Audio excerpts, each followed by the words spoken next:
Mobile ನೋಡೋದ್ರಿಂದ laptop ನೋಡೋದ್ರಿಂದ ಕಣ್ಣು ಹಾಳಾಗಲ್ಲ. ಅದಕ್ಕೂ ಇದಕ್ಕೂ ಸಂಬಂಧ ಇಲ್ಲ.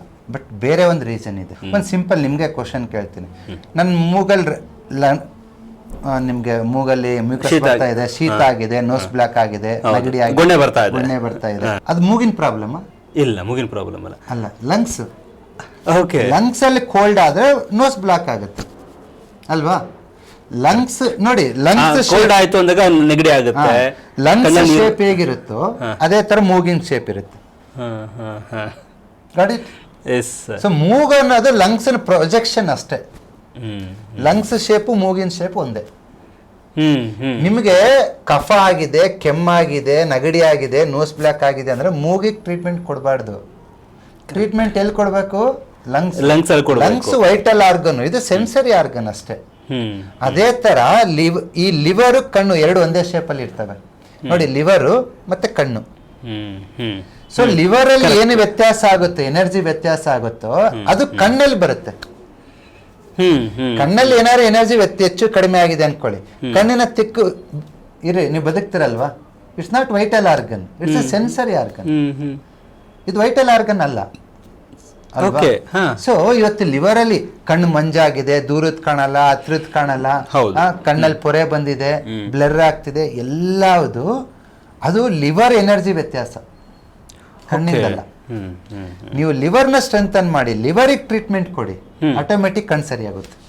ಹಾಗಾದ್ರೆ ಲಿವರ್ಗೆ ಹೇಗೆ ಟ್ರೀಟ್ಮೆಂಟ್ ಕೊಡೋದು? ಎಸ್, ಆ ಲಿವರ್ ಇನ್ನೊಂದ್ರ ಮೇಲೆ ಡಿಪೆಂಡ್ ಆಗಿರುತ್ತೆ.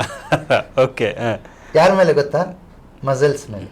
ಮಸಲ್ಸ್ ಮೇಲೆ ಹೆಂಗೆ ಸರ್? ನಿಮ್ ಮಸಲ್ ಹೆಂಗೆ ಎನರ್ಜೆಟಿಕ್ ಇರುತ್ತೆ ಮಸಲ್, ಈ ಮಸಲ್ ಹೆಲ್ತಿ ಇದ್ರೆ ಲಿವರ್ಗೆ ಎನರ್ಜಿ. ಹೌದಾ? ಹಾಗಾದ್ರೆ ಅವ್ನು ಎಕ್ಸರ್ಸೈಸ್ ಮಾಡ್ಬೇಕಾ? ಮಸಲ್ಸ್ ಸ್ಟ್ರೆಂತ್ ಮಾಡೋದು ಹೆಂಗೆ? ಹಾಗಾದ್ರೆ ಅವ್ನು ವ್ಯಾಯಾಮ ಮಾಡಕ್ಕಾಗಲ್ಲ? ಒಂದು ಸಿಂಪಲ್ ಎಕ್ಸಾಂಪಲ್ ಹೇಳ್ತೀನಿ. ಯಾವ್ದಾದ್ರು ಒಂದು ಗೌರ್ಮೆಂಟ್ ಸ್ಕೂಲಿಗೆ ಹೋಗಿ, ಒಂದು 100 ಮಕ್ಕಳಿರೋ ಸ್ಕೂಲಿಗೆ ಹೋಗಿ, ಅಲ್ಲಿ ಹಬ್ಬ ಅಂದ್ರೆ ಒಂದು 2-3 ಹುಡುಗರು ಕನ್ನಡ ಹಾಕಿರ್ತಾರೆ. ಹೌದು, ಎಲ್ಲರೂ ಹಾಕಿರಲ್ಲ, 1-2 ಆಫ್ ಕೋರ್ಸ್ ಟೀಚರ್ಸು ಹಾಕಿರಲ್ಲ. ಅದೇ ತರ ನೀವು ಪ್ರೈವೇಟ್ ಸ್ಕೂಲ್ ಹೋಗ್ರಿ, ಅರ್ಧಕ್ಕರ್ಧ ಮಕ್ಕಳು ಹಾಕೊಂಡಿರ್ತಾವ. ಕರೆಕ್ಟ್, ಅಬ್ಸರ್ವ್ ಮಾಡಿದ್ರೆ? ಹೌದು, ಎಕ್ಸಾಕ್ಟ್ ಪಾಯಿಂಟ್. ಹೌದು. ವೈ? ಅಂದ್ರೆ ಇವರು ಫಿಸಿಕಲಿ ಸ್ಟ್ರೆಂತ್ ಮಾಡಿರಲ್ಲ, ಅಲ್ಲಿ ಮಣ್ಣಲ್ಲಿ ಗಿಣ್ಣಲ್ಲೆಲ್ಲ ಬಿದ್ದು ಒದ್ದಾಡಿರ್ತವೆ. ಅದ್ರ ಇಲ್ಲಿ ಒಂದು ಸಿಸ್ಟಮ್. ನೀವು ಯಾವುದೇ ಸ್ಕೂಲಲ್ಲಿ ಓದಿ, ನಿಮ್ಮ ಎಕಾನಮಿಕಲ್ ಸ್ಟೇಟಸ್ ಏನೇ ಇರಲಿ, ದುಡ್ಡಿರ್ಲಿ ದುಡ್ಡು ಇಲ್ಲದೆ ಇರಲಿ, ಮಕ್ಕಳನ್ನ ಒದ್ದು ಆಚೆ ಆಗ್ಬೇಕು.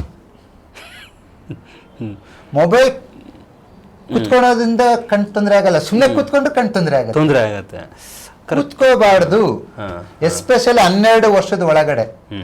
ನನಗೆ ನೆನಪಿರೋ ಪ್ರಕಾರ SSLC ಮುಗಿಯೋ ತನಕ 16 ವರ್ಷದ ತನಕ ನಾನು ಮನೆಗೆ ಬರ್ತಿದ್ದೆ ಎರಡೇ ವಿಷಯಕ್ಕೆ ನಾನು ಮನೆಗೆ ಹೋಗ್ತಿದ್ದೆ. ಊಟಕ್ಕೆ, ಒಂದು ನಿದ್ದೆ ಮಾಡಕ್ಕೆ.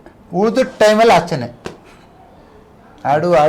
ಈ ಎನರ್ಜಿ ಸರ್ 2500ಕ್ಕಿಂತ ಜಾಸ್ತಿ ವಿಡಿಯೋ ಮಾಡಿದ್ರೆ ಈ ಎನರ್ಜಿ ಇನ್ನೂ ಹಂಗೆ ಇದೆಯಲ್ಲ. ಅವಾಗ ಸ್ಟಾರ್ಟಿಂಗ್ ವಿಡಿಯೋನು ಕೂಡ ಇವಾಗಲೂ ಹಂಗೆ ಇದೆ. Energy depends on muscles. ನೀವು ನಿಮ್ಮ ಮಾಂಸಖಂಡಗಳನ್ನ ಬಿಸಿಲಿಗೆ ಎಕ್ಸ್ಪ್ಲೋರ್ ಮಾಡಬೇಕು. ನೀವೇನ್ ದೊಡ್ಡ ಕಡ್ದು ಕಟ್ಟಿ ಹಾಕೋದ್ ಬೇಕಾಗಿಲ್ಲ, ಬಿಸಿಲಿಗೆ ಎಕ್ಸ್ಪ್ಲೋರ್ ಮಾಡಿ ಆಯ್ತು ಅಷ್ಟೇ. ನೀವು ಚಿಲ್ಲಿ ದಂಡ ಆಡ್ತಿರೋ, ಗೋರಿ ಬಗರಿ ಆಡ್ತಿರೋ, ಕಬಡ್ಡಿ ಆಡ್ತಿರೋ, whatever it is, outdoor walk ಮಾಡ್ತಿರೋ, ನಿಮ್ಮ ಮಾಂಸಖಂಡಗಳು ಬಿಸಿಲಿಗೆ ಬಡ್ದಾಗ ಆ ಅಗ್ನಿ ರಿಸೀವ್ ಆಗುತ್ತೆ. ಈ ಮಾಂಸಖಂಡಗಳಿರ್ತಕ್ಕಂಥ ಅಗ್ನಿ ಲಿವರ್ಗೆ ಹೋಗುತ್ತೆ. ಲಿವರ್ ಅಲ್ಲಿ ಪಿತ್ತ, ಲಿವರ್ ಅಲ್ಲಿ ಏನಿರುತ್ತೆ? ಬೈಲ್ ಜ್ಯೂಸ್, ಪಿತ್ತ. ಓಕೆ, ಆ ಪಿತ್ತ ಇಲ್ಲಿ ಜನರೇಟ್ ಆಗಿರೋದು ಎಲ್ಲಿಗೆ ಹೋಗ್ಬೇಕಂದ್ರೆ ನೆತ್ತಿಗೆ ಬಡಿಬೇಕು. ಓಕೆ, ಇಲ್ಲ ಪಿತ್ತ ನೆತ್ತಿಗೆರೆ ಅಂತಾರಲ್ಲ, ಪಿತ್ತ ನೆತ್ತಿಗೆರೆದೇನಾ ಅಂದ್ರೆ ಈ ಲಿವರ್ ಹೀಟು ಇಲ್ಲಿಗೆ ಹೋಗ್ಬೇಕು, ಅಂದ್ರೆ ಕಣ್ಣಿನ ತನಕ ಹೋಗ್ಬೇಕು. ಅವಾಗ ಕಣ್ಣು ಶಾರ್ಪ್ ಆಗಿರ್ತೈತೆ. ಯಾವಾಗ ಲಿವರ್ ಎನರ್ಜಿ ಮೇಲಕ್ಕೆ ಹೋಗಕ್ಕಾಗಿಲ್ಲ ಅಂದ್ರೆ ಕಣ್ ಮಂಜೆ. ನೀನ್ ಐ ಸ್ಪೆಷಲಿಸ್ಟ್ ಆಗಿದ್ರೆ ಗ್ಲಾಸ್ ಹಾಕೋಬೇಕು. ನೀನು ಏನ್ ಮಾಡಕ್ಕಾಗಲ್ಲ.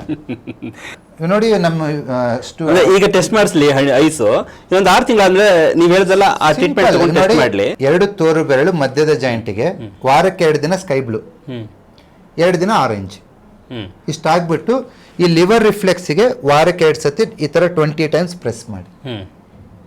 That's it. ಇದನ್ನ ಮಾಡಿಬಿಟ್ಟು ಲಿವರ್ನ ಸ್ಟ್ರೆಂಥನ್ ಮಾಡೋದಕ್ಕೆ ವಾರಕ್ಕೆ 2 ದಿವಸ ಮಧ್ಯಾಹ್ನ ಊಟ ಆದ್ಮೇಲೆ ಒಂದು 10 ರಿಂದ 15 ಡ್ರಾಪ್ ಲೆಮನ್, 1 ಚಿಟಿಕೆ ಉಪ್ಪು ಇಲ್ಲ ಜೇನುತುಪ್ಪ, ವಾರಕ್ಕೆ 2 ಸತಿ ಲೆಮನ್ ಜ್ಯೂಸ್ ಕುಡಿರಿ. ಬಿಸಿಲಿಗೆ ನಿನ್ನ ದೇಹನ ಎಕ್ಸ್ಪ್ಲೋರ್ ಮಾಡಿ. ಬಸವ ಅಕ್ಯೂ ಅಕಾಡೆಮಿ, ಅಂಗೈಯಲ್ಲಿ ಬಣ್ಣ ಚಿಕಿತ್ಸೆ, ಕಲರ್ ಥೆರಪಿ, ಲೇಖಕರು ಡಾಕ್ಟರ್ ಬಸವರಾಜ್ ಕೆ. ಈ ಪುಸ್ತಕದಲ್ಲಿದೆ ನಿಮ್ಮ ಆರೋಗ್ಯದ ಗುಟ್ಟು. ಇದ್ರ ಜೊತೆಗೆ ಒಂದು ಕಲರ್ ಪೆನ್ಸಿಲ್ ಬಾಕ್ಸ್ಗಳು ಕೂಡ ಬರುತ್ತೆ. ಆ ಬಾಕ್ಸು ಮತ್ತು ಈ ಪುಸ್ತಕನ ತೆಗೆದುಕೊಂಡ್ರೆ 100 ಕಾಯಿಲೆಗಳಿಗೆ ಉಪಯೋಗ. ಇದು ರೈಟ್ ನ್ಯೂಸ್.